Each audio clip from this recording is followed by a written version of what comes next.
네, 안녕하세요. 한국기술고시학원의 일타 강사 송명근 교수입니다.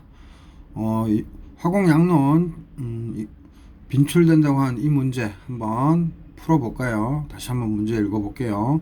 이몰의 질소가스가 수소가스와 비가역적으로 반응하여, 그래서 질소가스는 2몰이라고 가르쳐줬는데 수소가스는 안 가르쳐줬어요. 몰수. 그래서 두 개가 반응해서 모두 암모니아 가스로 전환되었을 때, 그래서 요지는 모두 NH3로 바뀌었대요. 그러면 반응 후에는 질소가스나 수소가스는 없는 겁니다. 왜냐하면 100% NH3로 전환되었기 때문에. 그래서 N2와 H2가 반응하여 암모니아 가스가 되는 것은 되게 중요한 반응식이죠.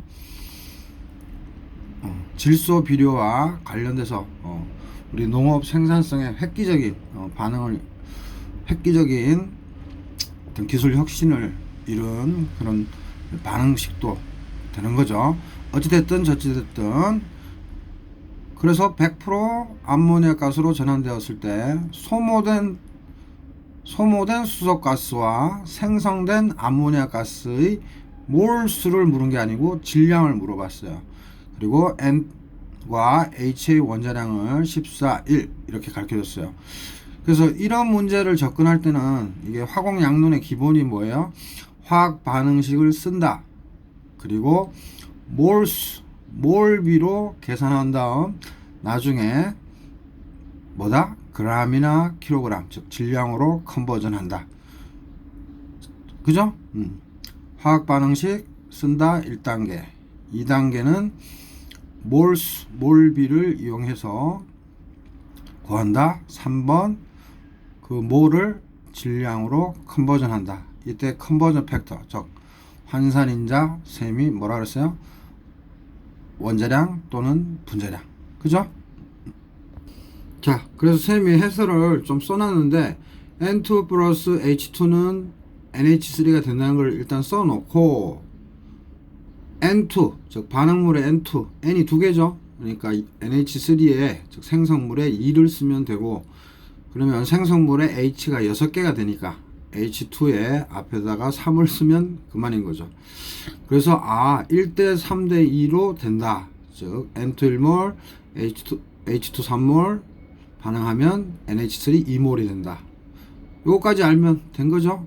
그래서 항상 이런 문제 풀 때 요령이 반응 전, 그 다음에 반응 후죠. 그래서 N2가 2몰이고 H2를 안 가르쳐 줬으니까 만약에 H2가 남는다, 즉 한정 반응물이 막 존재하는 그런 화학 반응식에서는 이렇게 미지수를 달아주는 게 좋습니다. 그래서 일단 쌤이 달아볼게요. 근데 이번 시험 문제는 다 반응하는 거라 굳이 필요는 없었어요. 근데 일단은 원칙은 이렇게 미지수 아무거나 넣어도 됩니다. 오메가라고 쓰든 Y라고 쓰든. 그래서 Y몰, 다음에 처음에 초기에 생성물은 없었죠. 그래서 제로고, 그래서 반응해가지고 여러분들이 통상 어떤 식으로 써요? X라고 해서 이제 반응물은 없어지니까 마이너스를 붙이죠. 그래서 마이너스 X고, 수소에 대해서는 마이너스 3x죠. 3배니까. 그죠? 1대 3이니까. 그 다음에 NH3는 생성되는 거니까 플러스 2x. 요런 식으로 쓰죠. 실제 문제 풀 때는. 근데 이 문제에서의 핵심은 뭐예요? N2H2가 모두 없어지고 NH3만 모두 생성된다죠. 그러니까 당연히 반응은 뭐예요? 즉 X는 2몰이 되는 거죠. 그래서 여기가 키포인트였어요. 그래서 마이너스 2몰 줬고, 당연히 H2는 1대 3의 비율이니까 6몰이 반응해서 없어지죠. 그래서 마이너스 6몰. 따라서 반응 후에 H2가 존재하지 않기 때문에 0이 돼야 되기 때문에 Y는 우리가 6이라고 바꿀 수 있는 거죠. 그래서 선생님이 일부러 Y라고 써놨는데 Y가 6이 되는 거죠. 오케이? 그 다음 NH3는 반응하면 뭐예요? 1대 3대 2니까 4몰이 되는 거죠. 그래서 마이너스 4몰이 아니고 플러스 4몰. 그래서 반응 전과 반응을 더하면, 즉 2몰 빼기 2몰 하면 N2는 0이고 H2는 Y 빼기 6인데 Y가 6이라고 했으니까 0이 되는 거고, NH3는 반응 전에는 0이고 반응이 플러스 4몰이니까 0 더하기 4몰 해서 4몰이 되는 거죠. 그래서 지금은 출제위원이 모두 NH3로 바뀐다고 했으니까 그냥 Y 대신에 6 넣고 X 대신에 2 넣어서 풀 수 있지만, 만약에 출제위원이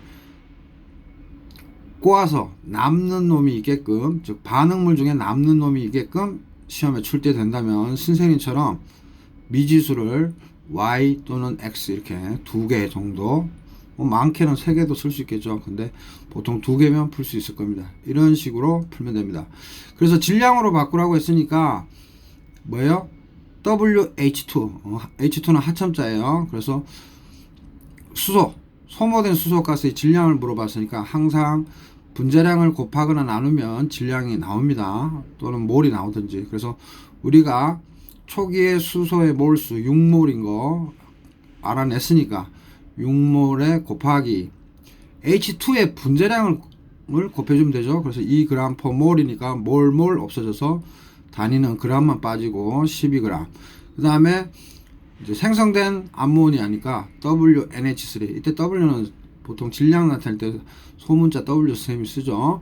그래서 4몰이 만들어졌으니까 4몰 곱하기 NH3의 분자량 얼마예요? N이 14고 H가 1이니까 17이죠. 그래서 17g/몰 해서 몰 없어지면 g이 떨어지죠. 그래서 68g. 그래서 뒤에는 뭐 형식적으로 NH3라고 쓰는 경우가 있죠. 자, 그래서 답은 몇 번이에요? 3번이네요. 12, 68. 그래서 이런 문제의 핵심은 선생님처럼 반응 전, 반응 후로 푸시면 되고, 요거는 쉽게 낸 건데, 만약에 반응물이 남는 경우가 있어요. 그래서 한정 반응물로 계산을 해야 될 때가 자주 출제되는데, 항상 뭐다? 한정 반응물을 찾는 거. 그 다음에 미지수 X나 Y로 놓고 푸는 것. 요거 명심하면 됩니다. 근데 이번 문제에서는 딱히 특별한 게 없죠. 완전 반응이니까, 즉 N2와 H2가 NH3로 가는 비가역이라고 했으니까 화살표가 오른쪽 방향만 있어야 되죠. 그건 다 아시는 거고. 그래서 너무 쉽다 보니까 실제 시험장에서 약간 당황했을 수도 있어요. 요거 2025년 화공직 9급 국가직 화공학 일반 2번 문제인데, 전형적인 화공 양론 문제였습니다. 자, 이렇게 풀이 한번 해봤습니다. 너무 쉬워서 혼란스러울 수가 있어요.